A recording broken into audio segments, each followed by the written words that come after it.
حضور میرا یہ سوال تھا کہ حضرت مسیح موعود علیہ السلام کی کون سی وہ کتاب جو آپ کو سب سے زیادہ پسند ہے؟ مطلب کہ ساری ہر مضمون کی اپنی نوعیت ہے، ہر کتاب ہی پسند ہے، ہر کتاب ہی اچھی ہے. بعض کتب علماء کے لیے لکھی ہیں، علمی معیار ان کا اونچا ہے، ان کو جواب دینے کے لیے، بعض عیسائیوں کو جواب دینے کے لیے، مسلمان علماء کو جواب دینے کے لیے، بعض عام ہر ایک کے لیے کامن ہے. میں نے بتایا ہے نا، تم نے کچھ سیکھنا ہے تو حقیقت وہی سے شروع کر دو پڑھنا. لیکن کچھ جو آپ کو جس نے آپ کو بہت انسپائر کیا ہو ساری تو یہ کوئی یہ نہیں کہہ سکتے کہ نبی کا کون سی بات ہے، نبی کی ہر بات انسپائر کرنے والی ہوتی ہے. یہ دنیا داروں والی باتیں ہیں نا کہ وہ آتھر کی فلاں کتاب بڑی اچھی تھی، بڑی انسپائر کی.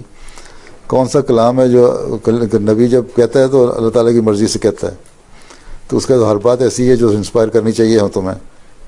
ٹھیک ہے، نکات نکالو بیچ میں سے. سمجھنے کی بات ہے، سمجھ آتی ہے کہ نہیں.